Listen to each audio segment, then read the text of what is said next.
Selamat malam teman-teman semua. Pertama-tama kami mengucapkan terima kasih karena sudah meluangkan waktu untuk hadir pada malam hari ini. Semoga meskipun hari ini sudah cukup panjang, kita semua tetap dalam keadaan sehat dan semangat mengikuti kegiatan ini. Kami juga mengucapkan terima kasih dan penghormatan sebesar-besarnya kepada dosen kita Bapak Amrizal, Dr. SEMM MAK AK CA CFP CFRA atas bimbingan dan kesempatan yang diberikan kepada kami untuk menyampaikan presentasi ini. Kami dari kelompok 4 akan memaparkan materi dengan judul Penerapan iCover dalam Perusahaan Manufaktur.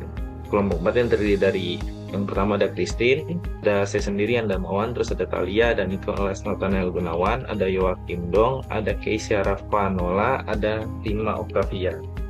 Materi ini kami sudah susun dan rangkum dengan bahasa yang sederhana agar mudah dipahami dan bisa memberikan gambaran yang jelas mengenai topik yang kami berikan. Semoga apa yang kami sampaikan nanti bisa menambah wawasan dan bermanfaat untuk kita semua. Langsung saja presentasi akan kami dimulai dengan yang pertama ada pokok pembahasan, yaitu yang pertama ada pengertian ecover dan sejarah ecover. Yang kedua ada tujuan penerapan ecover. Yang ketiga manfaat ecover. Yang keempat komponen ecover. Yang kelima ada kerangka kerja utama ecover. Yang keenam ada dasar implementasi ecover.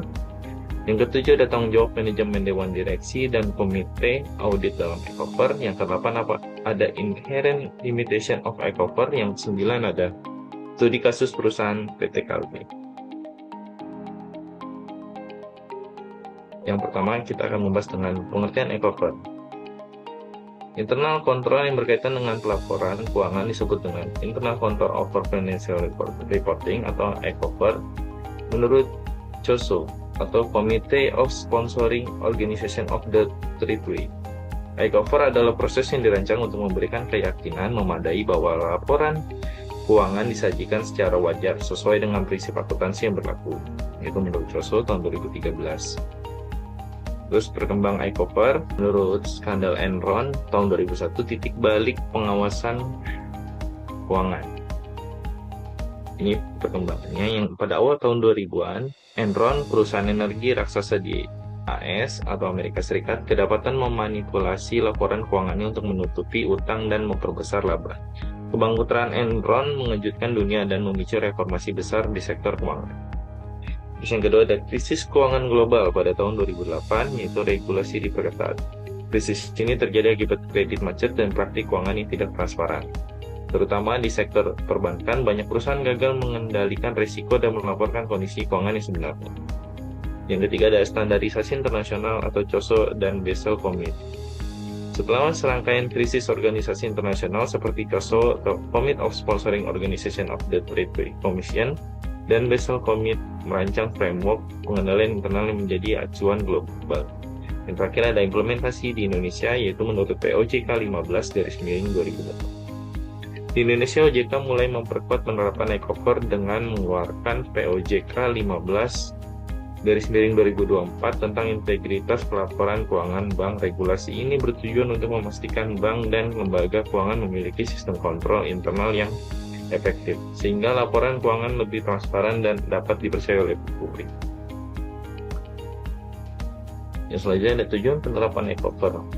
Penerapan ecover dalam perusahaan bukan hanya sekedar formalitas untuk memenuhi regulasi, tetapi juga memiliki manfaat strategis yang dapat meningkatkan efisiensi operasional dan tata kelola perusahaan. Beberapa tujuan utama dari implementasi ecover adalah yang satu ada menjamin keandalan dan akurasi pelaporan keuangan. Dengan adanya audit internal 2 kali setahun dan pengawasan oleh komite audit, Kalbe memastikan bahwa laporan keuangan disusun secara andal dan sesuai standar akuntansi. Yang kedua ada memastikan kepatuhan terhadap regulasi dan standar. ecover membantu Kalbe mematuhi peraturan CPOB, ISO 9001, ISO 14001, dan OHSAS 18001/SMK 3, dan kebijakan internal lainnya melalui inspeksi diri dan audit mutu rutin. Dan yang ketiga ada memperkuat fungsi pengawasan dan tata kelola atau GCG. Komite GCG mendampingi komite audit dan komite risiko untuk mengevaluasi penerapan GCG, menjaga transparansi dan akuntabilitas di seluruh organisasi. Dan yang keempat ada meningkatkan efisiensi dan efektivitas operasional melalui SOP Audit internal rutin dan pelaporan triwulan, KLB meningkatkan efisiensi Departemen Finance dan Accounting serta mendukung pengambilan keputusan berbasis data. Untuk slide selanjutnya boleh dijelaskan oleh Nicholas. Yan, terima kasih. Selanjutnya dari teman saya, yaitu tentang manfaat ICO IPA.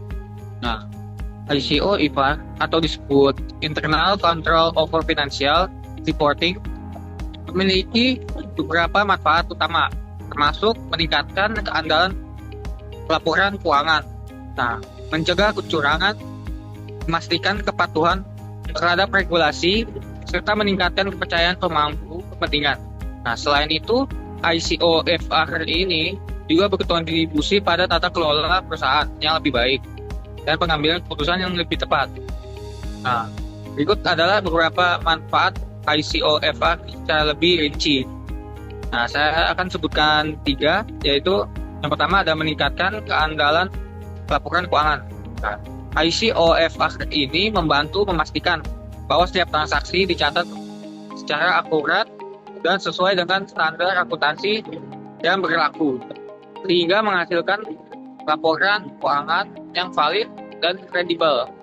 Kedua, ada mencegah dan mendeteksi kecurangan. Nah, dengan adanya sistem pengendalian internal yang kuat, risiko kecurangan dan kesalahan material dalam pelaporan keuangan dapat diminimalkan. Nah, yang ketiga yaitu memastikan kepatuhan regulasi. Nah, ICO-FR ini membantu perusahaan memenuhi berbagai regulasi terkait pelaporan keuangan, baik yang bersifat nasional maupun internasional, seperti peraturan dari OJK atau Kementerian BUMN. Selanjutnya itu ada meningkatkan kepercayaan pemangku kepentingan. Nah, laporan keuangan yang andal dan transparan dapat meningkatkan kepercayaan investor, kreditor, dan pemangku kepentingan lainnya terhadap perusahaan.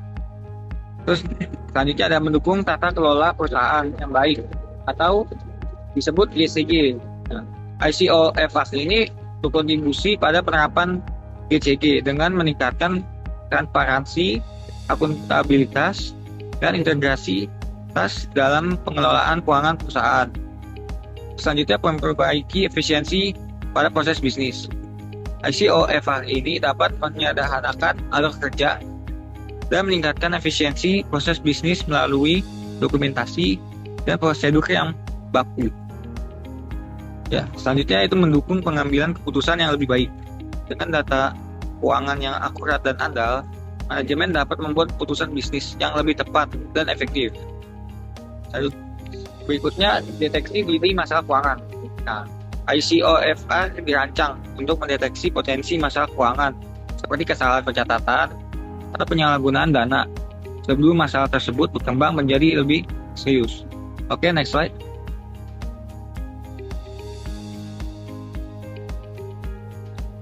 Berikutnya di sini ada komponen ICO-FR. Nah, komponen ICO-FR ini atau disebut Internal Control Over Financial Reporting dalam PT KLB Pharma Tbk mengikuti kerangka kerja internasional COSO atau disebut Committee of Sponsoring Organizations of the Gateway Commission yang juga diadopsi dalam praktik audit dan pengendalian internal oleh Indonesia, terutama bagi perusahaan terbuka. Nah, salah satunya yaitu apa aja sih? Yang pertama ada lingkungan pengendalian atau disebut control environment. Nah, mewakili tone at the top, nilai integritas, etika, struktur organisasi, dan kebijakan human capital atau disebut rekrutmen, pelatihan, evaluasi, bisa disebut HRD yang dituangkan manajemen KLB Pharma. Nah, contohnya pengangkatan kepala unit ICO-FR dan audit internal, penetapan komite audit sebagai pengawas juga. Selanjutnya yang kedua itu ada penilaian risiko atau disebut risk assessment.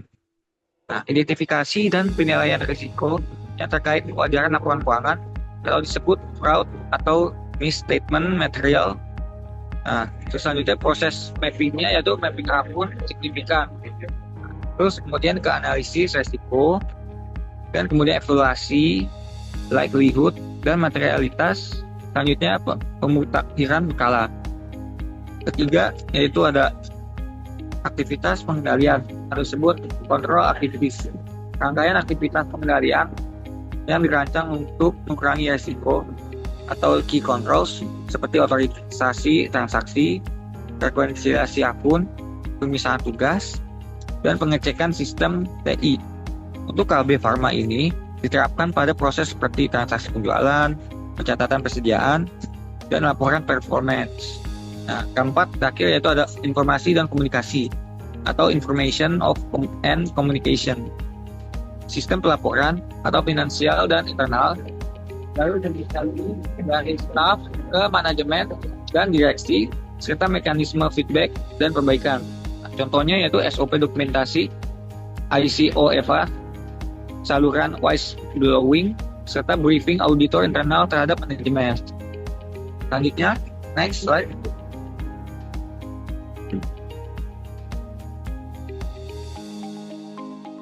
Nah, berikut langkah-langkah memastikan ICO EVA.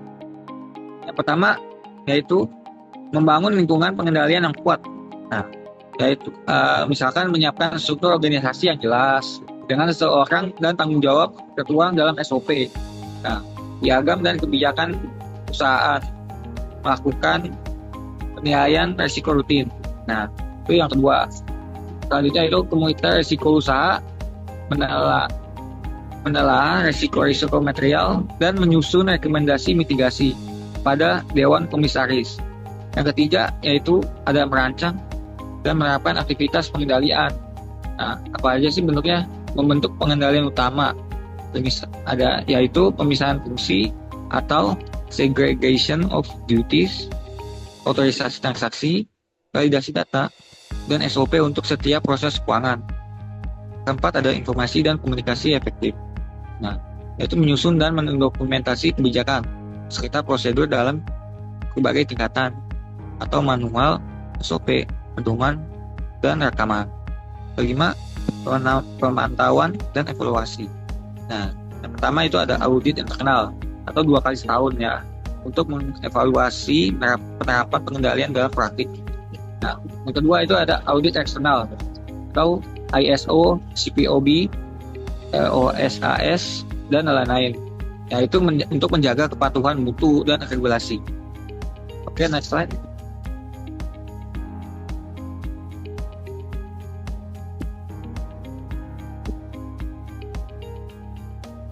Selanjutnya itu adalah kerangka kerja utama ICO EVA.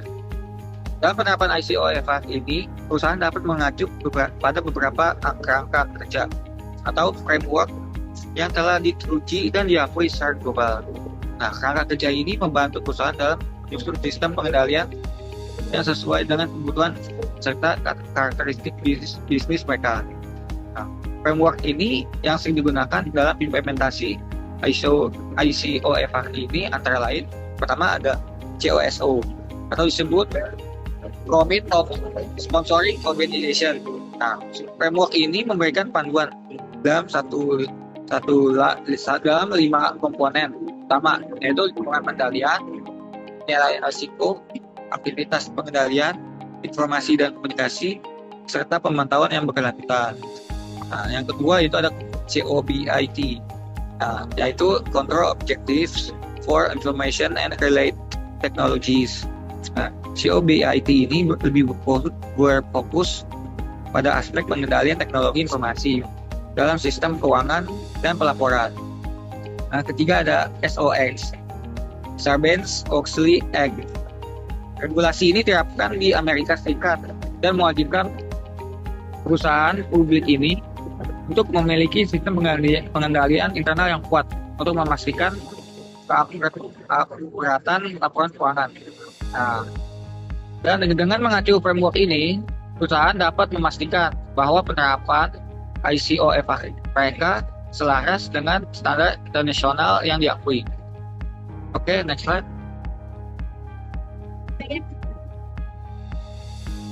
Nah, berikutnya yaitu ada dasar implementasi atau regulasi ICO EVA. Nah, yang pertama ada Undang-Undang Republik Indonesia nomor 19 tahun 2003 tentang Badan Usaha Milik Negara. Nah, terus selanjutnya ada Undang-Undang Republik Indonesia nomor Nomor 40 tahun 2008 tentang perseroan terbatas atau PT ya. Ketiga, keputusan Menteri Negara BUMN nomornya kepemilikan 117 atau M-MBU atau strip tanda milik 2002 tentang penerapan praktek buat corporate governance dalam badan usaha milik negara atau BUMN. Nah, selanjutnya keempat yaitu keputusan Kepala Bapepam nomor 8 J11 bagian 9 E1 per 2 dan 915. Nah, selanjutnya itu ada PSK Standar Pekerjaan Lapangan nomor 2 SMPAP tahun 1994 sampai PSA No 06 23 74 35 dan 60 dan 69. Berikutnya SMPAP 2001 SAT seksi 400 dan SA seksi 314. Nah, yaitu terakhir itu ada mempertimbangkan perkembangan operasi perusahaan di mana perusahaan telah go publik. Nah, maka beberapa peraturan di luar negeri ini, terutama di Amerika Serikat, antara lain Sarbanes-Oxley Act item 304 dan 404. Kemudian yang kedua itu SEC 033 strip 8810 atau 33 strip 8818. Kemudian yang ketiga standar audit nomor 2 dan 5 PCAO AB. Nah, terakhir itu ada SAS 55/78 ICPA. Oke. Next, selanjutnya akan dibacakan oleh teman saya. Silakan. Oke, selanjutnya kita akan membahas mengenai tanggung jawab manajemen, Dewan Direksi, dan Komite Audit dalam ICE4. Manajemen memiliki tanggung jawab untuk ICE4. Manajemen memiliki tanggung jawab untuk ICE4. Seorang Chief Executive Officer atau CEO perusahaan memiliki tanggung jawab keseluruhan untuk pengelolaan perusahaan, termasuk desain, implementasi, dan monitoring dari ICE4, dan pengendalian internal yang lebih luas. Sementara di banyak perusahaan, struktur manajemen bervariasi. Chief Financial Officer atau Chief Accounting Officer dan stafnya memiliki tanggung jawab sehari-hari untuk ICE4. Kemudian Komite Audit dan Dewan Direksi memiliki tanggung jawab pengawasan terhadap ICE4. Manajemen memiliki tanggung jawab untuk ICE4. Seorang Chief Executive Officer atau CEO perusahaan memiliki tanggung jawab keseluruhan untuk pengelolaan perusahaan, termasuk desain, implementasi, monitoring dan dari ICE4 dan pengendalian internal yang lebih luas. Sementara di banyak perusahaan struktur manajemen bervariasi. Chief Financial Officer atau Chief Accounting Officer dan staf memiliki tanggung jawab sehari-hari untuk ICE4. Next slide. Kemudian kita akan membahas inherent limitation of ICE4, yaitu keterbatasan dari ICE4 ini sendiri. Ada 5 yang akan kita bahas. Yang pertama adalah kesalahan dalam pertimbangan. Terkadang manajemen dan personal lainnya dapat melakukan pertimbangan yang buruk dalam membuat keputusan bisnis atau dalam melaksanakan tugas rutin karena informasi yang tidak mencukupi atau keterbatasan waktu dan prosedur lainnya. Yang kedua ialah gangguan. Hambatan dalam melaksanakan pengendalian dapat terjadi karena adanya gangguan ketika personel salah memahami instruksi atau membuat kekeliruan akibat kecerobohan, kebingungan atau kelelahan, perubahan sementara atau permanen dalam personil atau sistem atau prosedur juga dapat berkontribusi pada terjadinya hambatan dalam pelaksanaan pengendalian internal. Yang ketiga ada kolusi. Kolusi merupakan sikap dan perbuatan yang tidak jujur dengan membuat kesepakatan secara tersembunyi dalam melakukan perjanjian yang disertai dengan pemberian uang atau fasilitas tertentu sebagai pelicin agar segala urusan dapat menjadi lancar. Individu yang bertindak bersama seperti karyawan yang melaksanakan suatu pengendalian penting bertindak bersama dengan karyawan lain, konsumen atau pemasok. Dapat melakukan sekaligus menutupi kekurangan sehingga tidak dapat dideteksi oleh pengendalian internal. Yang kemudian keempat yaitu pengabaian dalam manajemen. Manajemen dapat mengesampingkan kebijakan atau prosedur tertulis untuk tujuan tidak sah seperti keuntungan pribadi atau presentasi mengenai kondisi keuangan suatu entitas yang dinaikkan. Misalnya dinaikkan laba yang dilaporkan untuk menaikkan pembayaran bonus atau nilai pasar dari saham entitas. Praktik pengabaian termasuk termasuk membuat perjanjian yang salah, penyajian yang salah dengan sengaja kepada auditor dan lainnya, seperti menerbitkan dokumen palsu untuk mendukung pencatatan transaksi penjualan yang fiktif. Yang kemudian kelima ada biaya versus manfaat. Biaya pengendalian internet internal atau entitas seharusnya tidak melebihi manfaat yang diharapkan untuk diperoleh, karena pengukuran yang tepat baik dari biaya dan manfaat biasanya tidak memungkinkan. Manajemen harus membuat baik estimasi kuantitatif maupun kualitatif dalam mengevaluasi hubungan antara biaya dan manfaat. Next slide. Dalam kasus ini, kita mengambil contoh perusahaan Kalbe Farma sebagai contoh perusahaan manufaktur. Nah, untuk PT Kalbe Farma ini sudah berdiri sejak 1966 yang berkantor di Gedung Kalbe, Jalan Lejen Suprapto, Kafling 4, Cempaka Putih, Jakarta. Dengan bidang usaha sendiri yaitu farmasi, produk kesehatan konsumen, minuman kesehatan, distribusi, dan logistik, yang memiliki jumlah karyawan kurang lebih 12.000 orang dengan kode saham KLDF yang tercatat di Bursa Efek Indonesia, yang kemudian selanjutnya akan dijelaskan oleh rekan saya. Silakan. Baik, untuk selanjutnya kita masuk dalam identifikasi masalah terkait iQuiper. Dapat dilihat di sebelah kiri ada gambaran persediaan neto, rinciannya juga terdapat. Laporan posisi keuangan di mana persediaan terdapat pada halaman 75 PDF, nilai persediaan sebesar 6 triliun sekian dan penyisihan usangnya 72 miliar. Rincian masalahnya yang pertama, kuantitas persediaan yang besar sebesar 6,5 triliun tersebar ke berbagai jenis barang seperti bahan baku, barang dalam proses, barang jadi, dan barang dagangan. Yang kedua, penilaian menggunakan metode berbeda, yaitu rata-rata tertimbang, moving average, and FIFO untuk entitas tertentu. Yang ketiga, penyisihan persediaan usang dilakukan secara berkala, tapi dokumentasi aktualisasi stok fisik dan update sistem tidak dijelaskan. Risiko dari iQuiper tersendiri adalah penyisihan hanya 1% dari total persediaan, di mana ini sangat kecil secara proporsional untuk perusahaan farmasi yang punya risiko kadaluarsa tinggi. Dan tidak dijelaskan pula kriteria penurunan nilai atau NRV, di mana Net Realizable Value tidak bisa diaudit akurasinya. Yang ketiga, tidak dijelaskan metode dan kebijakan identifikasi barang usang atau kadaluarsa, padahal nilai total besar. Solusi yang menurut kami adalah buat SOP NRV atau Net Realizable Value dengan kriteria kadaluarsa dan slow moving. Yang kedua yaitu revaluasi penyisihan berbasis analitik aging inventory dan stok mati. Yang ketiga, terapan sistem digital untuk tracking penghapusan harus disetujui internal audit. Yang keempat, integrasi sistem ERP dengan modul warehouse dan audit berbasis risiko.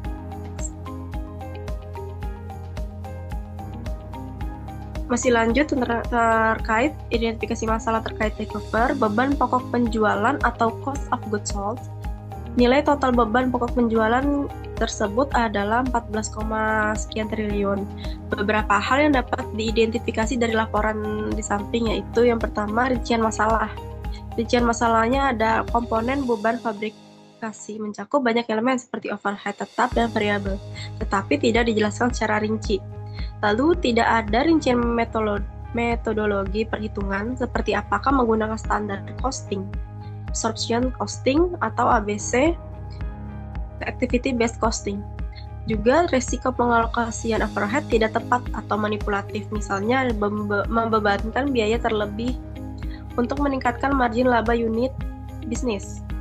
Risiko iQuiper tersendiri adalah salah saji atau misstatement beban pokok produksi di mana laporan laba kotor tidak akurat. Dan juga inefisiensi dalam proses produksi tidak terdeteksi karena tidak ada pemantauan granular, dan risiko manipulasi laporan laba untuk tujuan bonus, pajak, atau valuasi. Solusi yang akan diterapkan yaitu sistem activity based costing atau ABC agar alokasi overhead lebih akurat. Juga dipisahkan beban tetap dan variabel dalam pelaporan biaya fabrikasi. Lalu audit internal secara berkala terhadap metode perhitungan BOP. sehingga integrasi data produksi dan akuntansi biaya dalam ERP. Next. Baik, dapat dilihat di bawah gambar tersebut adalah tabel aset tetap. Tercatat nilai tercatat neto pada saldo awalnya adalah 7 triliun sekian dengan saldo akhirnya itu 8 triliun sekian. Selanjutnya akan dijelaskan oleh rekan saya. Terima kasih. Baik, terima kasih Keisha. Selanjutnya saya akan melanjutkan penjelasan dari Keisha, yaitu di sini terlihat tabel aset tetap, beban penyusutan yang dibebankan ke operasi yaitu sebagai berikut. Di sini ada periode yang berakhir pada tanggal 30 September.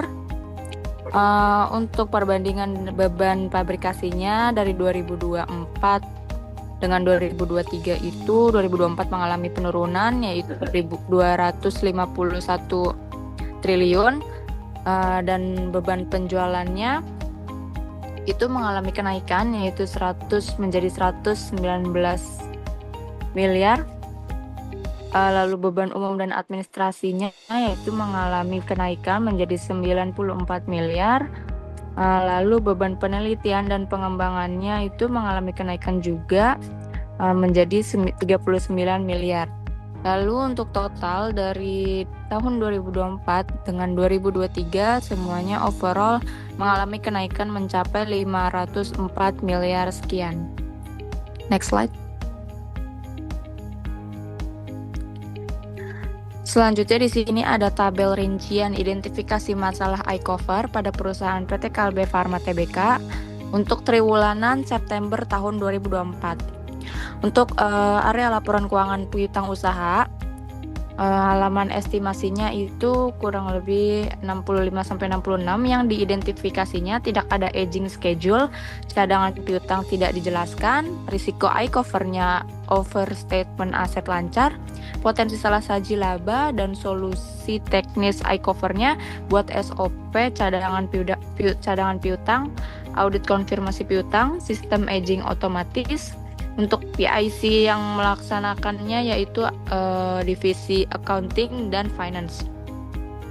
Selanjutnya untuk area laporan keuangan transaksi berelasi yang diidentifikasikannya itu tidak jelas metode harga transfer dan tidak disebutkan adanya review independen. Risiko iCover-nya yaitu manipulasi laba, memasuki pelanggaran PSA ke-7. Solusi teknis iCover-nya yaitu benchmark harga pasar, otorisasi independen atas transaksi besar, audit transaksi antar entitas. Untuk PIC yang melakukannya ini yaitu legal dan internal audit. Untuk laporan keuangan di aset tetap yang diidentifikasinya yaitu jadwal penyusutan tidak dijelaskan, tidak ada evaluasi impairment. Risiko iCover-nya overstatement aset, depresiasi tidak akurat. Lalu solusi teknis iCover-nya audit fisik tahunan, integrasi modul aset tetap ERP, SOP, impairment, dan estimasi umur ekonomis. Untuk PIC yang melakukan tersebut itu adalah operasional dan IT. Yang terakhir yaitu area laporan keuangan arus kas operasional. Halaman estimasinya itu laporan arus kas yang diidentifikasinya penyesuaian non-kas tidak dijelaskan secara rinci, tidak ada rekonsiliasi laba dan juga kasnya. Untuk risiko iCover-nya yaitu klasifikasikan kas tidak sah, laporan menyesatkan. Solusi teknis iCover-nya yaitu audit klasifikasikan arus kas, sistem rekonsiliasi otomatis, SOP penyusunan arus kas operasional. Untuk PIC yang melakukan hal ini yaitu akuntansi dan controller. Next slide.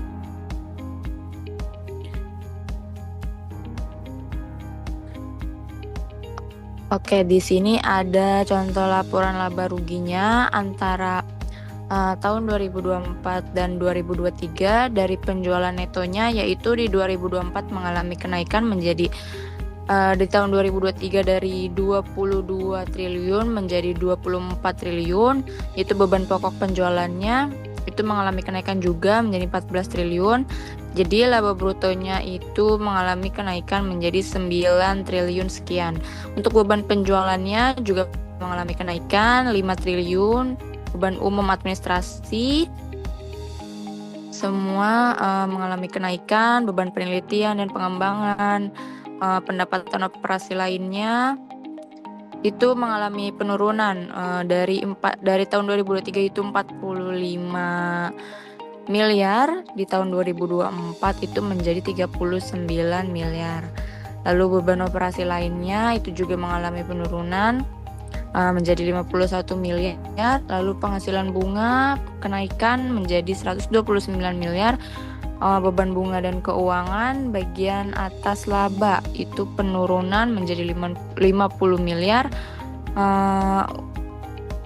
Entitasnya itu penurunan juga 22 miliar. Jadi laba sebelum beban pajak penghasilannya itu mengalami tetap kenaikan menjadi 3 miliar sekian. Beban pajak penghasilannya itu naik menjadi 695 miliar. Laba periode berjalannya naik juga menjadi 2 triliun 396 miliar. Lalu penghasilan komprehensif lainnya itu ada untuk pos yang tidak akan direlokasikan ke laba ruginya itu kosong, masuk langsung ke rugi belum direalisasi dari aset keuangan bersedia untuk dijual neto, yaitu kenaikan dari 2023 menjadi 6 miliar. Dan juga selisih kurs atas penjabaran laporan keuangan itu mengalami penurunan dari 2023 yang menjadi hanya 8 miliar. Untuk rugi komprehensif lain setelah pajaknya jadi juga mengalami turunan menjadi 15 miliar. Jadi untuk total laba komprehensif periode berjalannya keseluruhannya itu mengalami kenaikan dibandingkan dari tahun 2023 hanya 2 triliun 56 miliar menjadi di tahun 2024 2 triliun 380 miliar. Baik, selanjutnya akan dijelaskan oleh teman saya. Terima kasih. Baik Pak, karena jaringannya Thalia sedang bermasalah, mungkin untuk mempersingkat waktu saya akan melanjutkan dari Thalia ya Pak. Silakan ya, Maya. Untuk di sini ada neraca keuangan di tahun 2024. Kita fokuskan ke tahun 2024 aja karena pelaporan yang sebelumnya juga tahun 2024. Untuk aset lancarnya yaitu 17 triliun, lalu masuk ke kas dan setara kas di piutangnya di situ ada 4 triliun sekian dan persediaannya 6 triliun sekian. Aset tidak lancarnya 12 triliun sekian. Untuk itu langsung masuk ke aset tetap. Di situ ada goodwill, di situ 615 miliar. Aset tak berwujud selain goodwillnya itu 1 triliun 736 miliar. Lalu langsung tarik ke bawah itu totalnya jadi 22 triliun 381 miliar sekian. Oke, next slide Kak.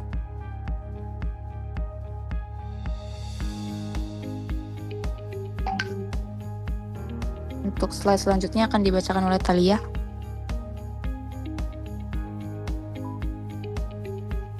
Kesimpulan dari hasil teori dan studi kasus pada PT Kalbe Farma Tbk dapat disimpulkan bahwa penerapan iCover menjadi suatu kebutuhan mutlak dalam industri manufaktur yang memiliki kompleksitas dan volume transaksi yang tinggi. Dalam laporan keuangan konsolidasian per 30 September tahun 2024 ditemukan beberapa area kritis seperti pengelolaan persediaan dan perhitungan biaya produksi yang masih berpotensi menimbulkan risiko pelaporan. Ketidakjelasan metode valuasi persediaan, penyisian barang usang yang terlalu kecil, dan pengalokasian overhead biaya produksi tanpa rincian merupakan indikasi lemahnya pengendalian internal di area tersebut. Lebih lanjut, absennya dokumentasi prosedur terkait penurunan nilai persediaan dan penghapusan stok menambah tingkat risiko setelah saji laporan keuangan. Hal ini menunjukkan perlunya pemantauan berkala, integrasi sistem digital atau ERP, NWMS, serta audit berbasis risiko yang menjadi bagian penting dari praktik iCover. Penerapan metode Activity Based Costing atau ABC dan evaluasi SOP persediaan merupakan langkah nyata yang dapat mendukung keakuratan dan transparansi laporan keuangan. Next slide.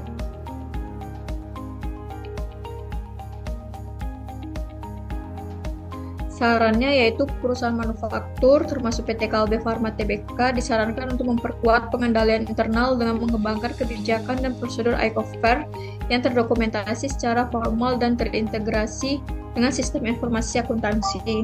Manajemen juga perlu melibatkan tim lintas fungsi, akuntansi, produksi, gudang, dan audit internal dalam pengawasan pengendalian internal. Selain itu, pendidikan dan pelatihan rutin kepada seluruh staf yang terlibat dalam proses pelaporan keuangan harus terus dilakukan guna meningkatkan pemahaman terhadap pentingnya integritas data dan tanggung jawab atas kontrol internal. Dengan demikian, perusahaan dapat memastikan bahwa laporan keuangan yang dihasilkan bukan hanya akurat, tetapi juga dapat dipercaya dan sesuai regulasi. Next. Baik Pak, sekian presentasi dari kelompok 4. Terima kasih atas perhatian serta waktu yang telah diberikan kepada kami. Kami berharap presentasi ini memberikan manfaat dan wawasan yang baru bagi kita semua. Terima kasih. Baik, terima kasih kelompok 4 sudah memaparkan terkait dengan implementasi iCover di laporan keuangan bidang usaha manufaktur.